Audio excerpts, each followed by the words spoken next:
IPL 2024-এর শুরুটা একেবারেই ভালো হয়নি কেকেআরের প্রায় 25 কোটির বোলার মিচেল স্টার্কের। প্রথম 2 ম্যাচে বিনা উইকেটে 100 রান খরচ করেছিলেন অজি এই স্পিড স্টার। আইপিএলের ইতিহাসে সবথেকে দামি প্লেয়ার হওয়ার পর মিচেল স্টার্কের এমন পারফরমেন্স কিন্তু হতাশ করেছিল কেকেআর ফ্যানদের। এমনকি স্টার্কের টিম থেকে বাদ দেওয়ারও দাবি তুলেছিলেন কেকেআর ফ্যানদের একাংশ। তবে 3 নম্বর ম্যাচে দিল্লি ক্যাপিটালসের বিরুদ্ধে কিছুটা হলেও ছন্দে ফিরেছেন মিচেল স্টার্ক। 4 ওভারে 25 রান দিয়ে 2টো উইকেট নিয়েছেন এই তারকা পেসার। উইকেটের তালিকায় রয়েছে ডেভিড ওয়ার্নার এবং মিচেল মার্শের মতো প্লেয়ারের নাম। উইকেট পেয়ে এবার মুখ খুলেছেন মিচেল স্টার্ক। বলেছেন, এটা ঠিক যে যেমন চেয়েছিলাম আইপিএলের শুরুটা তেমন হয়নি, তবে টি-20 ক্রিকেটে ভাগ্যেরও দরকার হয়।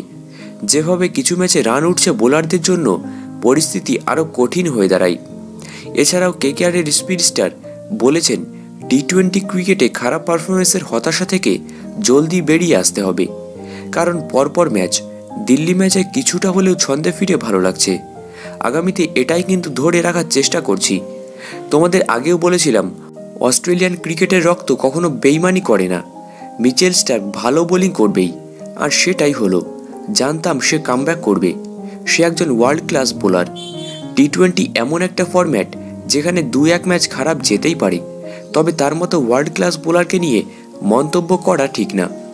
আশা করি কেকেআরের জার্সিতে আরও ম্যাচ জেতাবে মিচেল স্টার্ক। পরবর্তী ম্যাচ কিন্তু চেন্নাই সুপার কিংসের বিরুদ্ধে।